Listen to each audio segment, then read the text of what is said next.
Hi everyone, and welcome to another episode of Chow with Lau, and today I'm going to talk to you about soy sauce. Yep, soy sauce is probably the most recognized ingredient in Chinese cooking anywhere in the world, and it's also probably the most confusing one, because if you ever walk into a Chinese or Asian supermarket, it's literally like an Aladdin's cave of soy sauce. You can see shelf after shelf after shelf of all different types, brands and styles of soy sauce, and if you don't know what you're looking for, this can be really confusing and even intimidating. So today I'm going to give you my 101 on how to pick the best soy sauces for you to get started with. So without further ado, let's get into this. Right, so you're in your Chinese or Asian supermarket and you stood in front of this multitude of different types of soy sauces, and if you don't know what you're looking for, you're bound to be confused, intimidated, or just overwhelmed by this amount of soy sauce. That's like me in front of a wine counter, because I don't really drink, so therefore I know exactly how you feel in a slightly different direction. Okay, so in Chinese cooking, there's basically two different types: your light soy sauce and your dark soy sauce. Okay, I'm not sponsored by these guys. This is the stuff I have in my kitchen and I use them. They're good. If you get any good brand, it's going to be great. Okay, so don't worry so much about that. What you need to know is about what type of soy sauce you want. Now, light soy sauce is the one you need in your kitchen all the time. It's the one that when a recipe calls for soy sauce and doesn't specify, it means light soy sauce. Okay, because this is the one you can use for stir fries, it's the one you can use for marinades, it's the one you can use for making dipping sauces. Okay, it's the all-purpose soy sauce. In fact, some recipes call for an all-purpose soy sauce, and if they say that, you can go for this one. You're going to be safe. Okay, it's saltier than dark soy sauce, it's thinner than dark soy sauce, therefore it's easier to combine into your ingredients, and it gives you that salty flavor as well as that soy flavor and that classic Chinese flavor that comes with it. Okay, now your dark soy sauce, this is used more for color because it's thicker, it's darker, as the name implies. It's slightly sweeter because they combine it with molasses or other sweetening agents when they're brewing it, so therefore it gives you a thicker consistency, less salty, but it's not so great for stir fries because it'll colour up your stir fries a lot. If you want that sort of thing, of course, use it. Normally, if you're going to use both, you'll use 2 parts to light soy sauce to 1 part of dark soy sauce, or even 3 to 1, whatever. You always use less dark soy sauce, otherwise it's just going to make it really, really dark. Okay, best thing to do is when you start adding it, do a little bit of a taste and see. It's like putting salt in, because that's literally what it is anyway, to make sure that you're getting the right amount of saltiness. Okay, so these are the 2 I always have in my kitchen. Anything else is a luxury or an experimentation, or I'm trying to do something a bit different with the flavors. Okay, to be honest, you wouldn't need to. If you enjoy your cooking and enjoy your flavors, of course, go for it. Yeah, get as many as you like. There's all sorts. There's mushroom soy sauce, there's low sodium soy sauce for people on a bit of a health kick.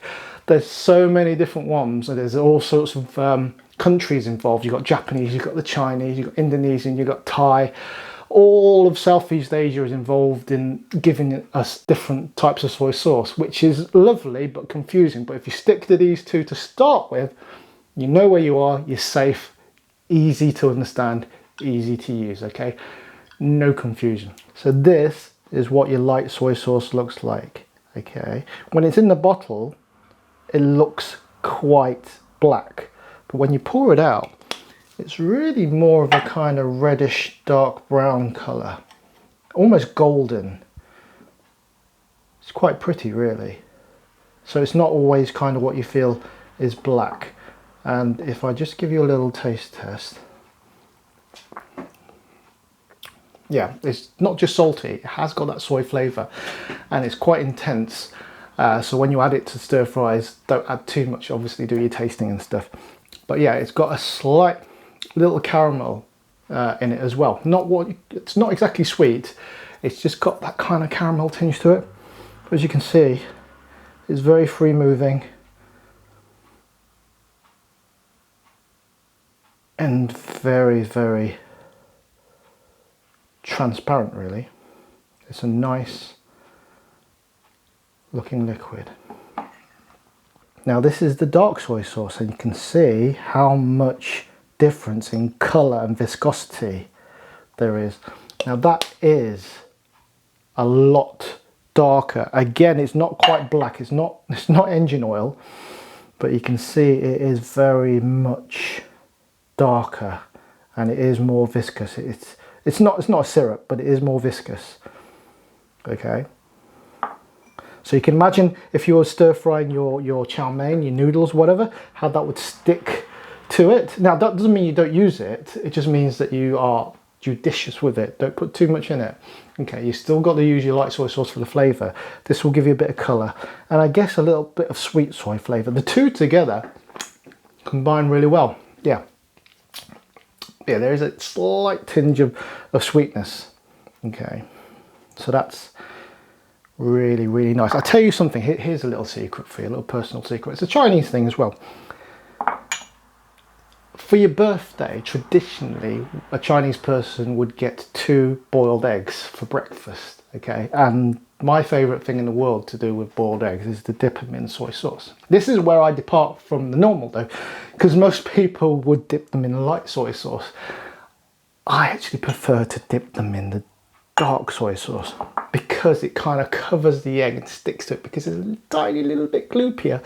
It sticks to it, and I believe that it complements the egg a little better than the light soy sauce. I'm in the minority here. My siblings tell me I'm just plain wrong, but if you ever go try this, trust me, it may sound a bit weird to dip a boiled egg in soy sauce, but it's one of life's very simple but lovely pleasures.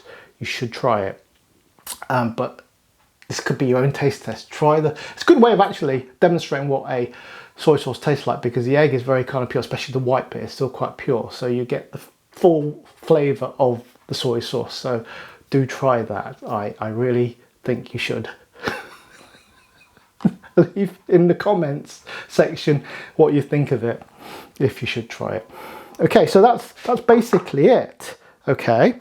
There is one more soy sauce I want to include in this beginner's guide to soy sauce, and that's this stuff, Tamari, because there are lots of people now who are gluten intolerant or coeliacs, and pretty much every other soy sauce has got wheat in it, which means you can't have it if you're gluten intolerant or a celiac.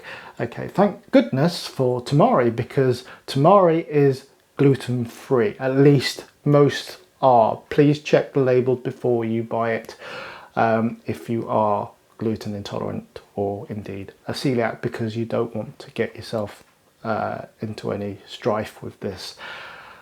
The beauty of this is, of course, because there's only one, it saves you from being confused or intimidated by soy sauces. There is only one, right? And this acts like light soy sauce. If I pour some out into the little glass receptacle,